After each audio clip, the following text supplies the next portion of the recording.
Before he was the answer, Allen Iverson was just a kid trying to survive the storms of Hampton, Virginia. Born on June 7, 1975, Allen didn't come into the world with a silver spoon, more like a paper plate. Raised by a single teenage mother and Iverson, Allen grew up in a tough neighborhood where lights went off not because it was bedtime, but because the power got cut again. But even in those dark moments, there was something about him. Some spark, some fire. At Bethel High School, Allen was a two-sport phenom, seriously. The guy could have gone pro in football just as easily as in basketball. He was a quarterback who moved like a video game glitch. One minute he was there, the next he was scoring.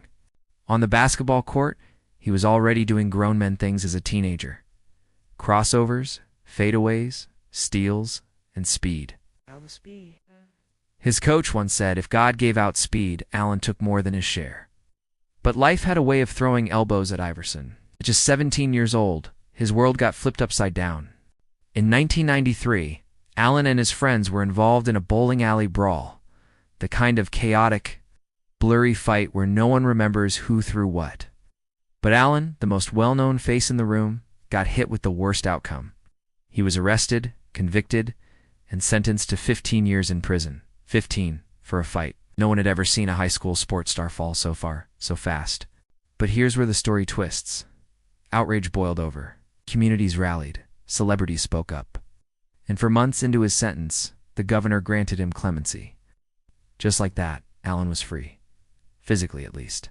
But his reputation, still shackled. Colleges weren't calling anymore. Coaches vanished. Scholarships disappeared. Everyone except John Thompson, the legendary coach from Georgetown University. Thompson didn't just offer Allen a spot. He gave him something much more valuable. A second chance. Iverson repaid that faith immediately. At Georgetown, he was electric. He played with a chip on his shoulder and a jetpack on his back. He averaged 20 points per game, broke ankles like it was a hobby, and turned defenders into memes before memes even existed.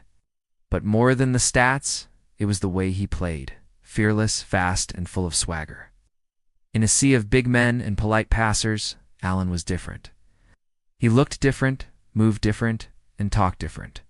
And in 1996, after just 2 seasons, he declared for the NBA draft. Now, let's take a second and appreciate the irony here. From nearly being locked up for over a decade, to being drafted #1 overall in the NBA by the Philadelphia 76ers. Talk about a plot twist. He wasn't tall, only 6'0". He wasn't built like a tank. But man, did he bring something new to the league. That night, as he put on the Sixers cap and flashed that million-watt grin, the world didn't fully know what was coming. But Allen Iverson was about to change the culture of basketball forever. When Allen Iverson stepped onto an NBA court in 1996 wearing that red, white, and blue Sixers jersey, he didn't just bring sneakers and sweatbands. He brought an entire vibe. This wasn't just a rookie trying to find his place. This was a movement in motion. Philly hadn't seen electricity like this in a while. The franchise was in rebuild mode, but the moment Iverson touched the ball, everything changed. He had this fearless way of attacking. Head down, heart up, defenders spinning. It was like he played every game as if it was his last, with a soundtrack blasting in his head and 20,000 fans cheering on beat, and then there was that moment. March 12, 1997, rookie Allen Iverson versus his heir-and-S Michael Jordan. Iverson didn't flinch. On a routine possession, he dribbled up, stared MJ down like he was just another name on a list, gave him a double crossover, so slick it practically rewrote gravity, and nailed the jumper in his face. The crowd gasped. The internet exploded. And the league, it knew. A new era had arrived. That move didn't just cross over Jordan. It crossed over a generation. It was symbolic. A 6-foot rookie, not even a year removed from college, fearlessly challenging the greatest of all time. That was Iverson in a nutshell. Raw, bold, unapologetic. He finished his rookie season averaging 23.5 points per game and winning Rookie of the Year. But it wasn't just the numbers. It was the attitude. The braids, the tattoos, the chains. He brought street culture to the hardwood and didn't ask for permission. Old school media. They weren't sure what to make of him. Some called him a problem. Others said he was a bad influence. Allen, he just shrugged and kept bawling. Wasn't trying to fit in. He was trying to be real. And to millions of kids watching, he was real. He looked like them, talked like them, dressed like them. And more importantly, he played like no one else. By his second season, Iverson was dropping 40-point games like mixtapes. Quick, explosive, impossible to guard. He'd drive into the lane like he had something to prove every time, because honestly, he did. Every game was personal. Every play was a statement. And every time he got knocked down, he got up quicker, with more heat. But even as his star rose, the Sixers still struggled. The team around him wasn't built to win yet. Still, AI didn't complain. Just kept giving them buckets and turning losses into highlight reels. And speaking of highlights, let's not forget the crossover. It became a trademark. That left-to-right, lightning-quick shift that left defenders frozen. If your ankles weren't insured, playing against Iverson was a health risk. He was changing the game one possession at a time, and the league was watching. By 1999, he'd led the NBA in scoring. By 2000, he'd earned Olanba honors. And all the while, he stayed unfiltered. He said what he felt, dressed how he wanted, carried that chip on his shoulder from Hampton all the way to the biggest arenas in the country. Iverson wasn't just a basketball player, he was a cultural icon. Whether the league liked it or not, he was becoming the face of a new generation. By the year 2000, Allen Iverson wasn't just a star, he was a supernova. The league had never seen anything quite like him. 6 feet tall, built like a featherweight boxer, but playing like a heavyweight champion. He wasn't supposed to carry a franchise, but somehow, he was the franchise. And in the 2000 to 2001 NBA season, Iverson didn't just rise, he exploded. Right from the first game, he was a man on fire. Averaging over 31 points per game, he was slicing through defenses like a razor in sneakers. Every shot, every drive, every crossover looked like poetry written in street slang. It was gritty, raw, and absolutely beautiful. That year, he won the NBA MVP. Yeah, Allen Iverson, the kid who was nearly locked away at 17, who had to fight for a second chance at Georgetown, who was once labeled too small, too wild, too street, was now the most valuable player in the entire league, and he earned it. He didn't just light up the scoreboard. He carried the entire Philadelphia 76ers squad on his back. Literally. The team's second-best scorer was averaging under 12 points a game. Everyone else was a role player.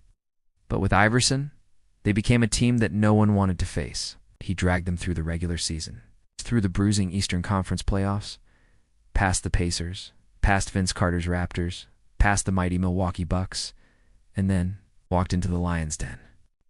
The 2001 NBA Finals, against the Los Angeles Lakers, against Shaquille O'Neal and Kobe Bryant, against a team that hadn't lost a single playoff game. Everyone expected a sweep. Iverson had other plans. Game 1 in LA, the Sixers were heavy underdogs. But AI showed up like he had nothing to lose and everything to prove. He dropped 48 points on the hottest team in the league. The Lakers threw defender after defender at him. Didn't matter. And then, it happened. Overtime, Iverson hits a dagger shot over Tyronn Lue, who falls to the floor. And Iverson. He didn't celebrate, he didn't flex. He just took 2 steps over Lue's body, the now iconic step over, and jogged back down the court like it was business as usual. It wasn't just a moment. It was a mic drop, that image, cemented in basketball history. It's one of the coldest, most unforgettable gestures in finals lore. No taunting, no screaming, it's just swagger. Pure, unapologetic swagger. Now, to be fair, the Lakers adjusted. They were too deep, too big, too good. Philly fought hard, but LA took the series in 5. Still, Allen Iverson had won something bigger than a trophy. He won respect. On the court, off the court, in the barbershops, and across every city block where undersized kids dreamed of hoop glory. He showed the world that you didn't have to be tall to stand above the rest. You didn't have to change who you were to succeed. You just had to want it more. By the end of that season, AI wasn't just the MVP. He was the voice of the streets, the soul of Philly, and the symbol of what heart really looks like when it wears a headband and drops 40. After the 2001 NBA Finals, Allen Iverson was at the top of the world. MVP, fan favorite, and certified icon. But with great power comes, well, a lot of chaos. And for AI, the years that followed were as turbulent as they were unforgettable. Let's talk about 2002. The Sixers were still a playoff team, but the magic of 2001 had faded. Injuries started piling up. Teammates came and went. And the relationship between Iverson and head coach Larry Brown, which had always been a bit like fire and gasoline, got even more complicated. They were opposites in every way. Brown was structure, discipline, old school. Iverson was instinct, emotion, my way or no way. And then came the interview. May 7th, 2002, a postseason press conference that will live forever in internet history. Iverson, frustrated after a disappointing playoff exit and swirling trade rumors, took the mic.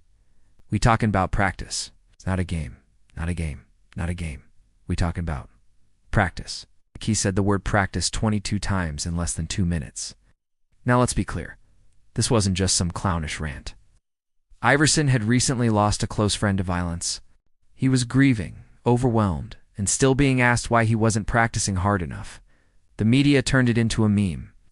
But for Iverson, it was pain, wrapped in sarcasm, frustration, and truth. And that was the paradox of Allen Iverson. He was always real, sometimes too real, wore his heart on his sleeve and his scars on his face. But in the polished, PR-perfect NBA, that didn't always sit well. Over the next few years, things started to unravel. The Sixers tried to rebuild. They brought in new pieces, new coaches, new hopes, but it never quite clicked. And while Iverson was still putting up 30-point games and ankle-breaking highlights, the team wasn't winning the way it used to. Critics said he was selfish. Coaches said he was uncoachable. But fans, the real ones, they never stopped loving him. Because even when the team stumbled, Allen never faked it. He gave 100% every night. He took every hit, every headline, every double team, and kept showing up. By 2006, though, the tension had reached its breaking point. Iverson and the Sixers front office couldn't find common ground. The trade rumors, which had been whispering for years, finally turned into a shout.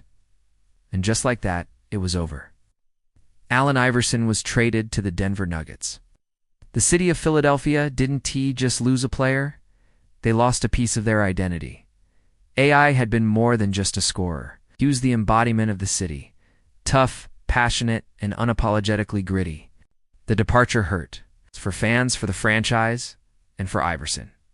But the story wasn't done yet. In Denver, he was paired with another scoring machine, Carmelo Anthony. On paper, it looked exciting. 2 unstoppable offensive weapons on one team. For a while, it was fun. The points came easy. The headlines came fast. But the wins, not enough. The Nuggets made the playoffs but couldn't get past the first round. The chemistry just didn't work. Too many cooks in the kitchen, too many isolations, not enough defense. And for Iverson, now in his early 30s, the wear and tear was catching up. Still every night he played, whether in Philly, Denver, or anywhere in between. He was still Allen Iverson. All heart, all hustle, all truth. He wasn't built to be anyone's role player. He was built to be the answer, even if the questions were getting harder. By 2008, Allen Iverson had been through the storm. The MVP awards, the finals glory, the trades, the love, the hate, all of it had left its mark. But the answers still had a few more chapters to write. After his time with the Denver Nuggets came to an end, he was traded to the Detroit Pistons. And this was not a love story. Detroit was hoping he'd bring firepower and leadership. But Allen wasn't the same AI anymore. The explosiveness was fading. The minutes weren't guaranteed. And maybe worst of all, he wasn't starting. For a man who debuilt his career on playing every minute like it mattered more than air, coming off the bench wasn't just unfamiliar. It felt like a betrayal. He struggled. Not just physically, but emotionally. This wasn't how he wanted to go out. After Detroit, he had a brief stop with the Memphis Grizzlies, but that was even shorter. He played just a handful of games before the fit fell apart. Then something unexpected happened. In late 2009, the Philadelphia 76ers came calling. No, it wasn't 2001. It wasn't about playoff runs or MVPs, but Philly knew, and Allen knew, that there was unfinished business. He returned to the Sixers with tears in his eyes and love pouring from the fans. This wasn't a comeback. It was a homecoming. The fans welcomed him like a hero returning from war. The applause was thunderous. The jerseys were dusted off, and for a few nights, the Wells Fargo Center felt like 2001 again. But life, once again, had its own plans. During that 2010 season, Iverson left the team to care for his ill daughter. The basketball world waited, but he never returned to the court. The man who once played through pain, injuries, and doubt stepped away for love. And honestly, that might have been the most Iverson thing he ever did. He later signed with a team in Turkey, Besiktas, in what would be his final professional stint. It wasn't glamorous, and it didn't last long. But even there, he showed flashes. The crossover, the grit, the heart. Finally, in 2013, Allen Iverson officially announced his retirement from basketball. But really, he had been saying goodbye all along. In 2016, the Hall of Fame came calling, and this time, no one could argue. Iverson stood on that stage in a shiny suit, tears streaming down his face, thanking everyone from his mom to John Thompson to his fans in Philly. And yes, he even thanked practice. It was raw, real, and so Iverson. He didn't talk about rings. He talked about love. Love for the game, love for the grind. Love for the people who never stopped believing in a kid from Hampton. Allen Iverson retired with 4 scoring titles, 11 All-Star appearances, over 24,000 points, and a cultural impact that no stat sheet could ever capture. Because here's the truth, Iverson didn't just play basketball. He changed it. He brought hip-hop to the hardwood. He made tattoos and cornrows a statement, not a liability. He gave kids who didn't fit the mold a new mold to follow. Didn't ask for acceptance. He demanded respect. And in doing so, he inspired millions not to be like him, but to be like themselves. Thanks for watching this story. If Allen Iverson's journey moved you, inspired you, or just gave you chills, smash that like button. Drop your favorite AI moment in the comments. And don't forget to subscribe, because more legends are coming your way. This isn't just basketball. This is the story of greatness, one fearless step at a time.